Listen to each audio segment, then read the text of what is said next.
आज़ादी के बाद सबसे लंबे समय तक सत्ता संभालने वाली कांग्रेस, उसके सर्वोच्च नेता सोनिया जी, जिनके परिवार की 3 पीढ़ी रायबरेली में प्रतिनिधित्व किया, राहुल गांधी जी अमेठी के साथ साथ केरल से जाकर के चुनाव लड़े।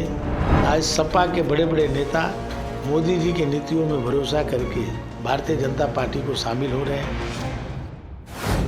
देखिए, अभी तो हमको ये अधिकृत रूप से नहीं पता है, सोशल मीडिया पर चल रहा है इस बात को लेकर के। ज़रूर कोई बात होगी, पता किया जाएगा। बहुत एक अच्छे कलाकार हैं और जिनका बहुत बड़ा नाम है पूरे देश में, अपने विशेष करके भोजपुरी जगत के लिए अपने देश में लोग उनको बहुत ही उनके फॉलोअर्स हैं और विदेशों में भी वो जहाँ भोजपुरी सुनने वाले लोग हैं वहाँ पर भी उनके कार्यक्रम लगे रहते हैं। तो ये अभी सोशल मीडिया के द्वारा माध्यम से पता चला है। अभी देखिए क्या इसमें हकीकत है।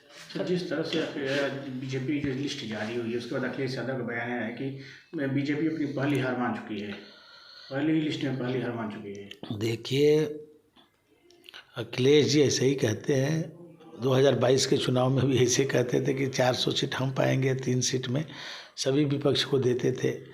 इस बार के चुनाव में माननीय नरेंद्र मोदी जी के चुनाव नेतृत्व में जो चुनाव होगा, 80 की 80 सीटें भारतीय जनता पार्टी पाएगी। देश की आज़ादी के बाद सबसे लंबे समय तक सत्ता संभालने वाली कांग्रेस, उसके सर्वोच्च नेता सोनिया जी, जिनके परिवार की 3 पीढ़ी रायबरेली में प्रतिनिधित्व किया, चाहे वो पंडित जवाहरलाल नेहरू जी हों, इंदिरा जी हों, चाहे सोनिया जी नेतृत्व कर रही थी। उन्होंने मैदान छोड़ करके राजस्थान से राज्यसभा में चली गई। पिछले बार के चुनाव में 2019 के चुनाव में राहुल गांधी जी अमेठी के साथ साथ केरल से जाकर के चुनाव लड़े और यहाँ से जो है पराजित हुए। चुनाव से पहले ही ये जो सपा और कांग्रेस मैदान से बाहर हो गई है। आज सपा के बड़े बड़े नेता मोदी जी के नीतियों में भरोसा करके भारतीय जनता पार्टी को शामिल हो रहे हैं। वो अपने गढ़ को नहीं बचा पा रहे हैं और इस बार की शुरुआत रायबरेली और मैनपुरी से होगी और 80 की 80 सीटें भारतीय जनता पार्टी मानते हैं कि प्रधानमंत्री के डर की वजह से सोनिया गांधी ने रायबरेली सीट छोड़ दिया है। देखिए, माननीय नरेंद्र मोदी जी की अभी तक लोगों ने लहर देखा है।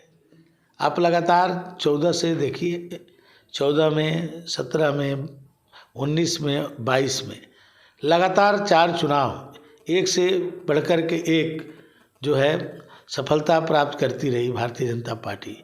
इस बार तो मोदी जी की सुनामी बहेगी और सुनामी में यूपी की 80 की 80 सीटें हम जीतेंगे। सर, बाबूलाल सुप्रियो ने जो ट्वीट भी किया है कि जिस तरह से पवन सिंह ने चुनाव लड़ने से इनकार कर दिया बंगाल आसनसोल से, तो कहीं ना कहीं बंगाल की जनता और बंगाल की जो महिलाएं हैं, बंगाल के जो लोग हैं, उनको बीजेपी ने अपमानित किया है। देखिए, क्या उनसे बातचीत नहीं हुई थी क्या? बाबुल सुप्रियो को भी संसद पहुंचाने का काम भारतीय जनता पार्टी ने किया।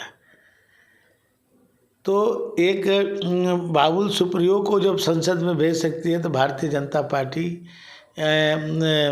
को इस तरह का भाषा का प्रयोग आज बाबुल सुप्रियो कर रहे हैं। वो उनको सांसद किसने बनाया था, मंत्री किसने बनाया था? तो भारतीय जनता पार्टी की लहर आप बंगाल में भी देखेंगे, वहाँ पर भी भाजपा ही दिखेगी, कमल के फूल ही दिखेगा। सर, उनसे क्या बातचीत नहीं हुई थी क्या सर पवन सिंह से आसनसोल सीट को लेकर? देखिए, राष्ट्रीय नेतृत्व तय करता है और अभी इस पर हम कुछ नहीं कह सकते, क्योंकि जो सोशल मीडिया के माध्यम से बात हो रही है। जब तक सही बात न जानो तो इसमें क्या बोल सकते। एक बयान और भी सामने आ रहा है सर, सोशल मीडिया पे ही आ रहा है, मीडिया में भी खबरें चल रही हैं कि कहीं ना कहीं मायावती को कांग्रेस जो है वो प्रोजेक्ट कर सकती है एज ए पीएम। कल कुछ कांग्रेस के नेताओं ने भी मायावती से बात किया है, वीडियो कॉन्फ्रेंसिंग से बात हुई है। तो क्या अगर मायावती को एज ए पीएम कैंडिडेट घोषित करते हैं तो क्या देश की राजनीति में किसी तरह का कोई बहुत बड़ा बदलाव देखने को मिलेगा? कोई बदलाव नहीं। ये लोग सब एक्सपेरिमेंट करके देख चुके हैं। सपा बसपा एक दूसरे के जानी दुश्मन हैं, पूर्व और पश्चिम हैं। एक होकर के चुनाव लड़े, मोदी जी की लहर को नहीं रोक पाए। कांग्रेस भी साथ रहे तभी नहीं रोक पाए, कम्युनिस्ट भी साथ रहे तभी नहीं रोक पाए। तो मोदी जी की अभी तक लहरें लोगों ने देखा है, इस बार सुनामी बहेगी, सुनामी। सर दलित वोट का बिखराव नहीं होगा सर, मायावती अगर आती है? देखिए, कोई नहीं, सब राष्ट्र के नाम पर, भारत के स्वाभिमान के नाम पर, मोदी जी के काम के नाम पर। मोदी जी ने अमीर गरीब नहीं देखा, जाति नहीं देखी, जो समाज के सबसे वंचित पिछड़े लोग हैं उनके लिए काम किया। मोदी जी कभी नहीं बोलते हैं कि हम इन लोगों के लिए काम करूंगा, वो तो कहते हैं 130 करोड़ हिंदुस्तानियों के लिए काम करूंगा। देश के 130 करोड़ हिंदुस्तानी एक कदम आगे बढ़ेंगे तो देश से 130 करोड़ कदम आगे बढ़ जाएगा।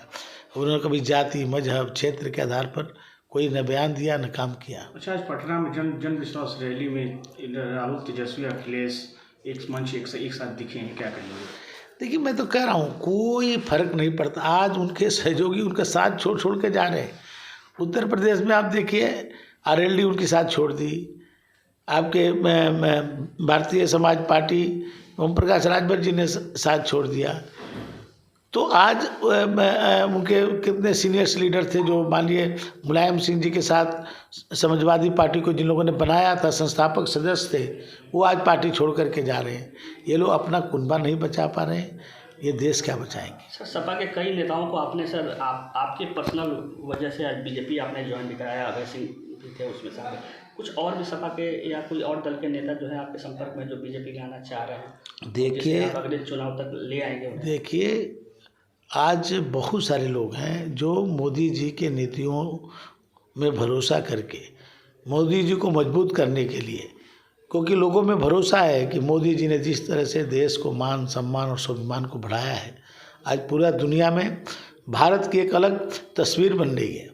आप सोचिए कि देश की आज़ादी के बाद क्या कभी ऐसा संभव हुआ हो?